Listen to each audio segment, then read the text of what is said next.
She set me up with him, said he was perfect for me, and he was, until she decided she wanted him too. That was the day I realized friendship can hurt more than heartbreak.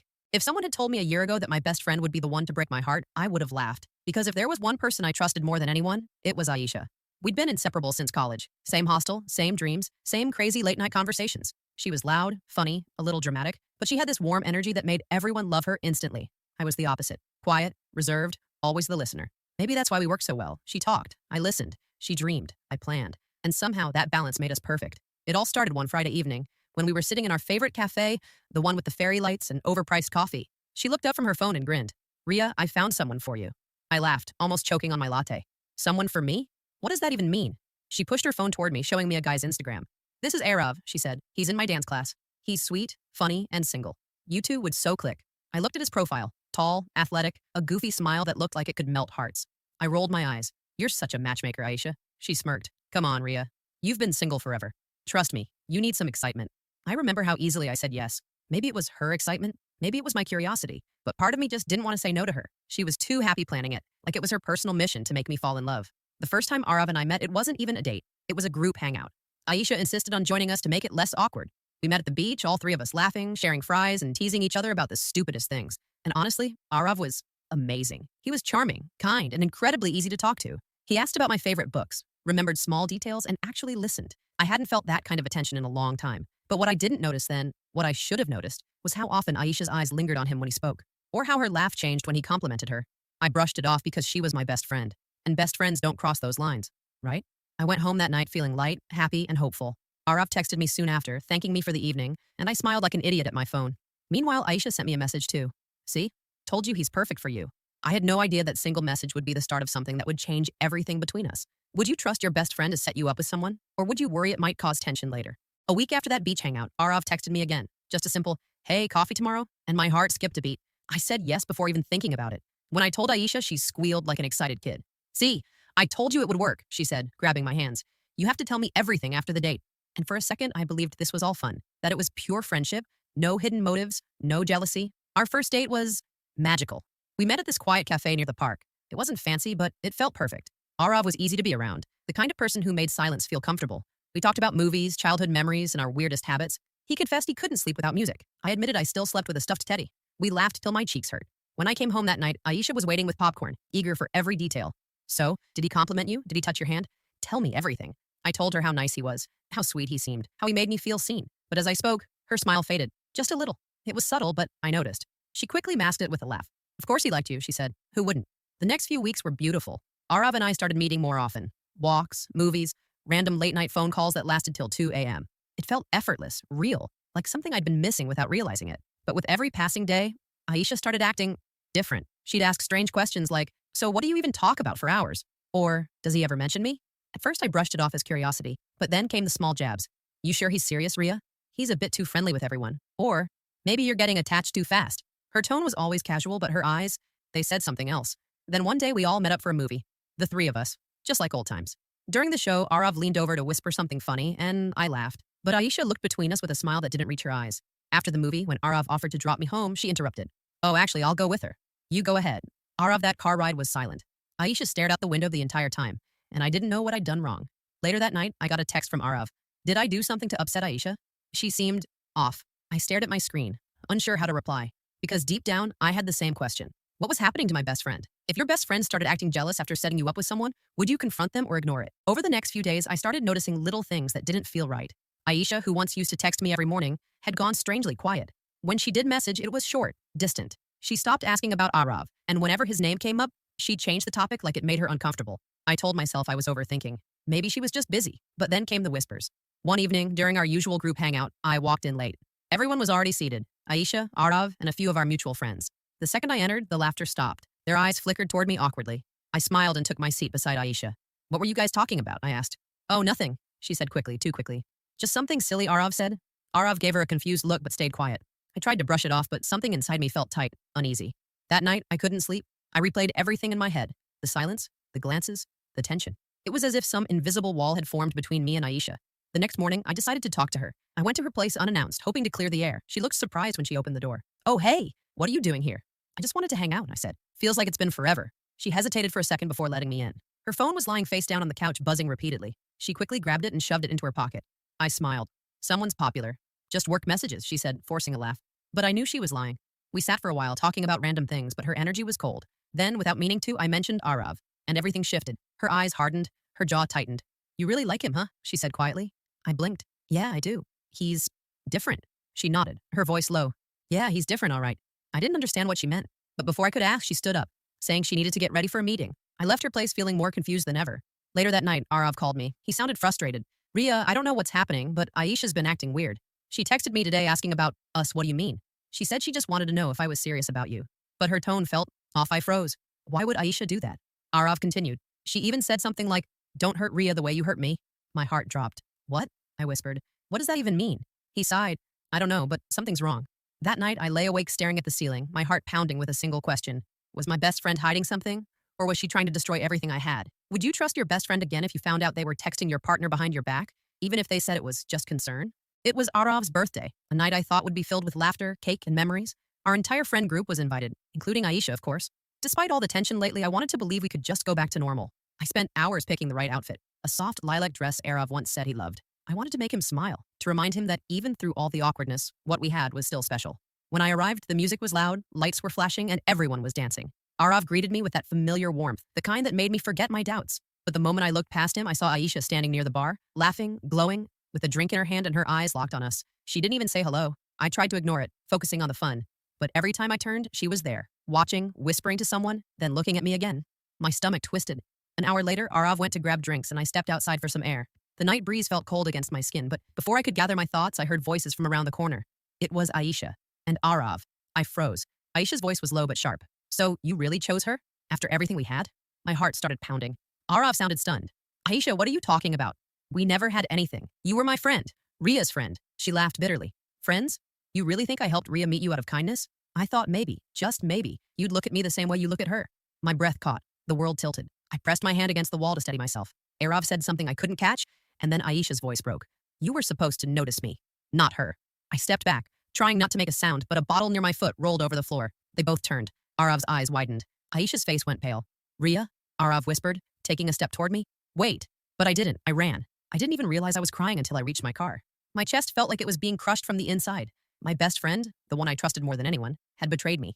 Back home, my phone buzzed again and again. Calls from Aisha, messages from Arav.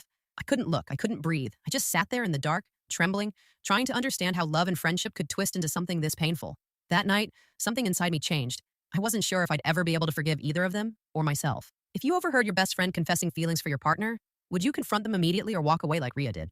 I didn't sleep that night. My mind kept replaying Aisha's voice, that trembling mix of anger and heartbreak. You were supposed to notice me, not her. Every word burned into my chest like fire. By morning, I still hadn't checked my phone. There were dozens of missed calls from both of them. I didn't want to hear excuses or apologies. I just wanted silence. But by afternoon, Arav showed up at my door. He looked exhausted, guilty. Ria, please, we need to talk. I didn't want to, but something inside me needed answers. So I let him in. He ran his hand through his hair, pacing. Ria, I swear, I had no idea. I thought she was just being friendly with both of us. I cut him off. Did you ever give her a reason to think there was more? He hesitated, and in that tiny pause, my heart cracked again. Before I met you, he said finally, we used to talk a lot. She was the one who introduced me to your group, remember? I thought we were friends, but maybe she thought differently. I sank into the couch, my head spinning. So she liked you before I ever did? He nodded slowly. Yeah, but I didn't feel the same. I didn't think it mattered anymore. Tears stung my eyes. You should have told me, Arav. She's my best friend. He stepped closer, his voice soft. I didn't want to ruin what you two had. I thought it would fade away. I was wrong. Before I could reply, my phone buzzed. Aisha calling. I stared at the screen for a long moment, then answered. Her voice was shaky. Ria, please listen. I didn't mean for it to happen this way. I swallowed hard. Then why did you lie? Why did you set me up with him if you liked him? Silence. Then a whisper. Because I thought if you dated him and it didn't work out, he'd come to me eventually. Her words cut deep. Aisha, I said quietly. You were supposed to be my sister, not my rival. She started crying. I know. I'm sorry. I just couldn't handle watching him fall for you. Something inside me broke completely then. It wasn't just about Arav anymore. It was about trust. The kind of friendship you think will last forever until one secret destroys it all. I ended the call, tears spilling freely. Arav tried to reach for my hand, but I pulled away. Just go, I whispered. I need time. He left without another word, and I stood there, surrounded by the silence of everything I thought I knew, now shattered, unrecognizable. That night, I realized betrayal doesn't always come from enemies. Sometimes it comes wearing the face of your best friend. Would you forgive your best friend if they admitted they were secretly in love with your partner? Or would that be the end of your friendship forever? Days turned into weeks, and I tried my best to move on. I avoided both of them. No texts, no calls, no contact. I threw myself into work, into anything that kept my mind busy. But the silence between us felt heavier than any argument ever could. Sometimes I'd catch myself staring at old photos, me, Aisha, and Arav, smiling like nothing could ever break us. Those pictures hurt now. They reminded me of everything that had changed. One evening, I went for a walk by the lake just to clear my head. The sun was setting, painting the water gold, and for the first time in weeks, I felt like maybe I could breathe again. That's when I heard a familiar voice behind me. Ria? I turned, and it was Arav. He looked tired, like he hadn't slept properly since that night. He smiled softly. I didn't think I'd see you here. I didn't reply. I didn't have the strength to be angry anymore. He walked closer. I know you don't want to talk to me, but please just listen for a minute, I sighed. Go ahead. He took a deep breath. I ended things with Aisha. Not that there was anything to end, but I made it clear to her that I only love you. I always did. I looked at him, my chest tightening. Arav, this isn't about choosing sides anymore. It's about trust. I don't even know who I can believe. He nodded slowly. I get it, but I'll wait. No matter how long it takes, his words were quiet but full of conviction. And for a moment, I saw the boy I fell for. Honest, patient, kind. But I wasn't ready to let my heart decide again. Not yet. After he left, I sat on that bench for a long time, watching the sky turn dark. I wanted to hate Aisha. I wanted to hate Arav. But all I felt was tired. 2 days later, I received a message from Aisha. Just one line. Can we talk? Please. One last time, I almost deleted it, but something in me needed closure, so I agreed. We met at the same cafe where Arav and I had our first date. It felt wrong sitting there without him, but I tried to focus. Aisha looked different, quieter, broken. I know sorry doesn't fix anything, she said, voice trembling. But I lost both of you. And it's my fault I didn't say anything, she continued, tears in her eyes. I thought I was strong enough to be happy for you. But jealousy is ugly, Ria. It made me someone I don't even recognize. Her honesty hurt more than her betrayal, because now I could see her pain too, and it was real. But some wounds, even when understood, don't heal right away. If your best friend apologized sincerely for betraying you, would you believe them? Or always doubt their intentions after that? After that meeting, I couldn't stop thinking about Aisha's words, her voice, the way her eyes filled with regret. It kept replaying in my head. She was sorry, truly sorry. But how do you forgive someone who broke something you can never replace? I spent the next few nights lying awake, staring at the ceiling, trying to untangle everything. Love, friendship, betrayal, they all blurred together like messy brushstrokes. One night, I opened my phone and scrolled through old messages, years of memories, her birthday wishes, late-night rants, all our inside jokes. We had shared everything, and now even looking at her name hurt. I texted Arav sometimes, short, careful replies. He never pushed, never demanded. He just asked if I was okay. And in some strange way, that steadiness kept me from falling apart completely. But the truth was, I wasn't okay. I saw Aisha again by accident one afternoon. I was at the bookstore, and she walked in, holding a coffee, looking lost. Our eyes met, and she froze. For a second, neither of us moved. Then she walked over, voice trembling. Ria, I didn't expect to see you here. I nodded slightly. Yeah, me neither. There was an awkward pause. Then she whispered, you look happier. I let out a sad smile. Maybe I'm just better at pretending now. Her eyes softened. I know you might never forgive me, but I hope one day you'll remember the good parts too. I didn't know what to say. Part of me wanted to hug her. The other part wanted to walk away forever. She left after a few minutes, but her words stayed. The good parts. What were those even worth now? That evening, Arav called. His voice was gentle. You don't have to talk about it, but I'm here, Ria. Whatever you decide, whether it's me or your friendship with her, I'll respect it. I realized then that forgiveness wasn't about erasing what happened. It was about freeing myself from it. The next morning, I texted Aisha. Just one line. I can't forget, but I'll try to forgive. She replied almost instantly.